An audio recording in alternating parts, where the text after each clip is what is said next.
Good morning. Thanks for joining us for the News 12 FastCast. I'm Nick Proto. It is 7:30 here on our Tuesday, June 3rd. At 5 o'clock this morning, a curfew was lifted for the entirety of Richmond County for teens and kids under the age of 18. The Sheriff's Office implemented it to help curb teenage and youth violence. It comes after a shooting Sunday night put 2 teens in the hospital with 4 arrested.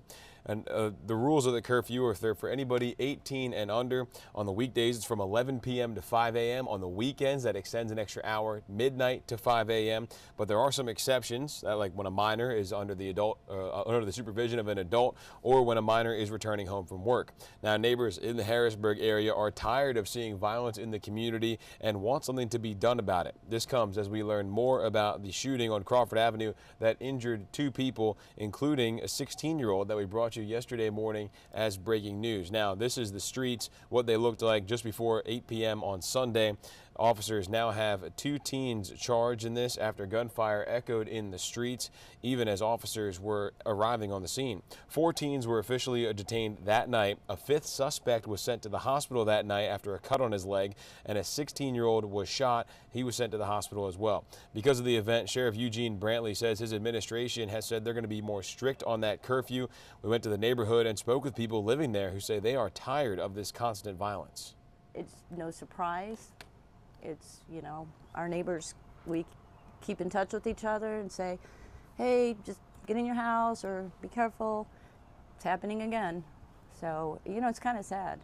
You shouldn't be afraid to sit on your front porch and have a cup of coffee, no matter what time of night it is. She adds she and her neighbors have made calls to law enforcement, but are still searching for ways to make the community safer. Authorities say there are 2 events coming up for you to meet the sheriff and staff, one of them happening tomorrow. The sheriff's office will be at the Starbucks on Bobby Jones Expressway from 1 to 3 p.m. They say you can get a cup of coffee, ask them any questions you have, bring them any concerns you may have. At the end of the month, there's also going to be a community cookout. That'll be June 28th. That one's going to be at May Park at noon that day. The sheriff says he wants you to bring the whole family along with you. A 25-year-old was shot and killed in the Landings apartment off of Wrightsboro Road. That's the old Fox Trace apartments where violent crime is known to happen. Deputies say Jerome Burley was shot yesterday morning and taken to the hospital where he later died. There's no word yet on what led up to that shooting or whether anybody is facing charges, but we will keep you updated as we learn any new information. New last night, Orangeburg deputies are looking for this runaway 13-year-old. Deputies say Jazay Parker was reported missing from her home on Pauline Court around 6 o'clock last night. They say she was last seen wearing a white shirt with blue jeans and black and white sneakers. If you have any information on where she may be, call the Orangeburg County Sheriff's Office at 803-534-3550. And in another sled investigation, authorities are asking for your help in a 2018 deadly shooting investigation. In April of that year, 22-year-old Markel Thomas, seen on your screen here, was killed in a shooting outside of a home on Aiken Avenue in Fairfax. Officials say Thomas was shot 7 times, later dying at the hospital. SLED says multiple suspects may be involved in this, so if you have any information, email or call SLED. The number and email are right there on your screen as well. We have that on our website too. In years past, the summer EBT program would have given $120 in grocery benefits per child to families. But this year, both South Carolina and Georgia leaders opted out. In Aiken County, Parks and Rec is teaming up with the Serenity Charity Club to keep kids fed this summer. To make up for meals at school, the Summer Break Cafe program is providing a free breakfast and lunch.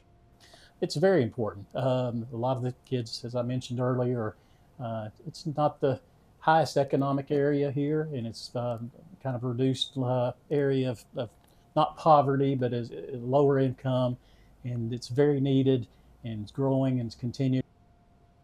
On their first day, they passed out nearly 200 meals, but they expect that number to grow as the summer goes on. The program is on now, and it's going to run until July 18th, and the only thing you need to bring is proof that your child is in school, something like a report card. Hey there, folks. Welcome back. A safety alert for you this morning for a popular produce in the kitchen. The FDA is upgrading an ongoing recall for H&C Farms labeled tomatoes. There's a threat, for salmonella contamination there. They say they're now issuing a Class 1 warning, meaning you could become seriously sick, even die, if you eat one by accident. So the FDA says the tomatoes went to Georgia and South Carolina stores.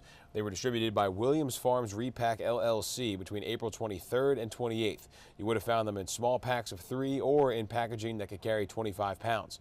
So far, no illnesses or deaths have been reported. That's the good news, but throw away those tomatoes if you have them. Medical experts say salmonella is a bacteria that can make you or your animals sick.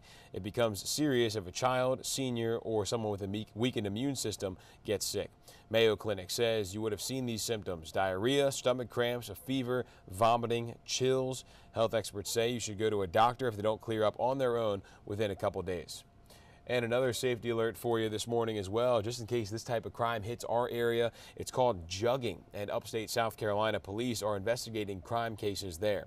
Authorities say jugging is a targeted crime where a suspect or a team of suspects work to rob you or break into your car after you've gotten money from the bank. So here's what you can do to make sure you are not a victim. This is from officers in Simpsonville. Always be aware of your surroundings. Hide your cash or valuables when you get home. Try to do online or phone transactions when you can. And if you see anything, do not hesitate to report suspicious activity to your local law enforcement. You do not want to become a victim of that crime. That's it for the news side of things this morning. Let's send it over now to First Alert meteorologist Tim Strong, standing by live in the studio now for us. Tim, what do you have for us? All right, Nick, it's been another gorgeous morning. The sun's up just at the top of the screen right now. A little bit of a hazy sunrise, but boy, it felt great and still does. Temperatures are shy of the 70 mark, but it won't take long for those to start rising. Expecting one of our warmer afternoons this week to come in today. But light to calm winds, we look out towards Cabela Drive, I-20 and Riverwatch Parkway with just a perfect commute. As cool as 62 to 64 between Aiken, Augusta, Thompson, Evans, all the way to upper 60s. A little bit milder in Millen and Sylvania, but thanks to low humidity the past couple of mornings, even upper 60s to almost 70-degree temperatures just after sunrise have felt fantastic. We're in for a warm up though, middle 80s, sunny to partly cloudy, more seasonal average highs coming up maybe just around average for today, which is 89. So look for 86, 88-degree temps. The winds will pick up 5 to 10. The temperatures cool down in the middle of the week. The shift becomes cloudy and at times a little bit wet for Wednesday and Thursday. The mornings will continue to remain comfortable. Obviously, this was one of those, but let's go through the rest of today. We'll start building in on some middle 80s as the wind picks up a little bit more, but there's an area of low pressure that somewhat looks tropical off the Florida and Georgia coast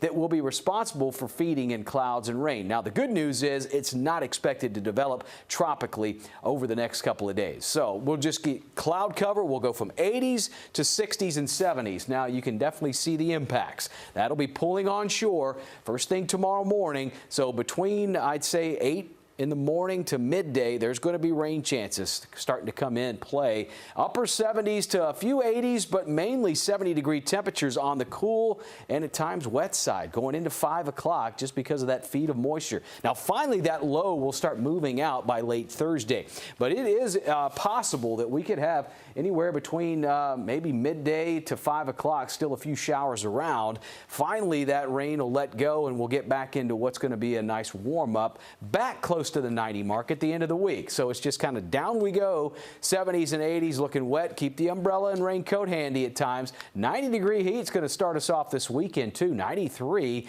but at least a seasonal outlook for highs and lows coming in Sunday and Monday with a few chances for rain. Have a great day, everyone.